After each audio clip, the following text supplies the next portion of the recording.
So, mga madam, for today's video, ang lulutuin po natin ay sinigang na pata ng baboy. Ito po yung ating mga ricados, kangkong, radish, kamatis, bawang, sibuyas at luya. Yan.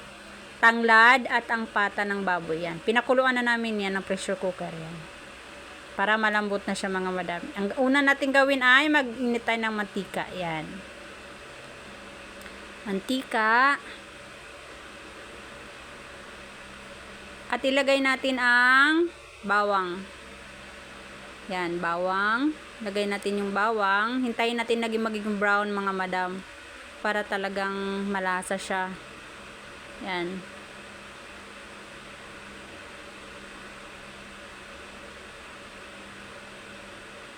Lagay natin ang luya.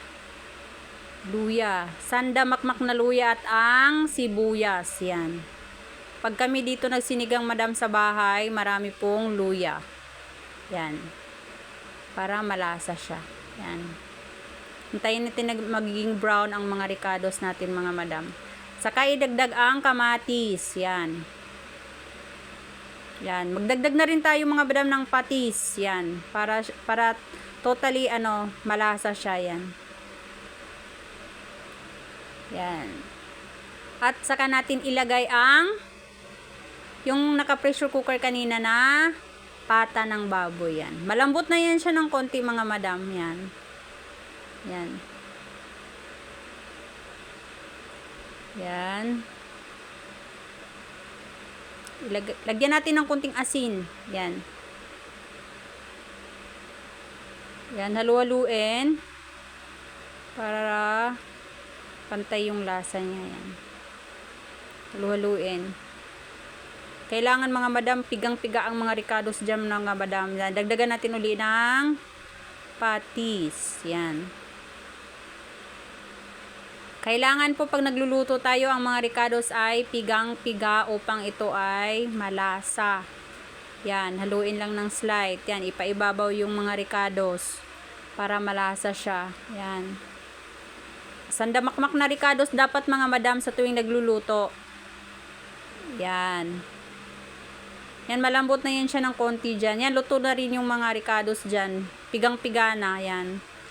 Nagaano na siya, yan. Binaliktad mga madam para yung sa kabila naman para doon naman sa kabila sumut ang lasa ng mga ricados, yan. Yan. Tapos, ilipat natin uli madam sa pressure cooker. Yung dito kami sa bahay namin mga madam, nililipat ulit ang pata para lalong lumambot. Yan, ibabalik siya sa pressure cooker. Yan. Babalik siya uli dyan. Tignan nyo yung mga ricados dyan. Pigang-piga na yan, yan. Malasang malasa yan siya mga madam.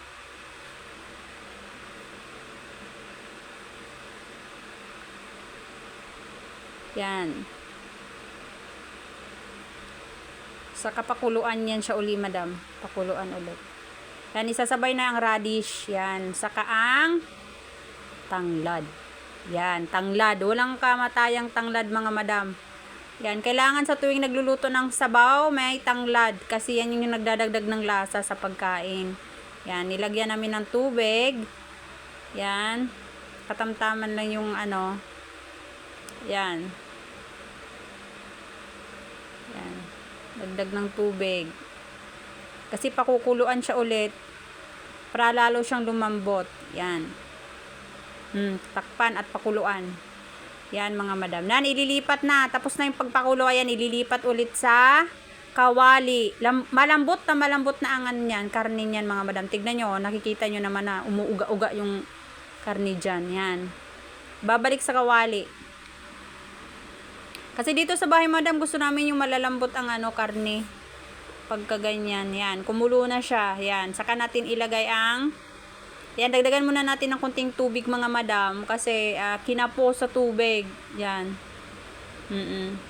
Yan, halu-haluin ng konti. Yan. Halo-halo ng slight. Yan. Dagdag pa ulit. Yan. Halu-haluin. Saka ilagay ang syempre, ilagay natin na ang Knorr. Ilagay natin ang Knorr. Knorr 4 cubes. Para lalo siyang malasa. Saka lagyan uli ng ginisa mix. Yan. Ginisa mix at ang lahat na ng powder mga madam, ilagay na. Ginisa mix, yan. Sabay-sabay Knorr, saka ang sinigang sa gabi. Yan o. Lalagay na namin. Sabay-sabay para lumasa. Yan. Dalawang ginisa mix ang naubos dyan mga madam kasi marami yan siya dito sa amin. Luto kami yan. Sa pang ano. Yan. Malasang malasa na yan siya mga madam.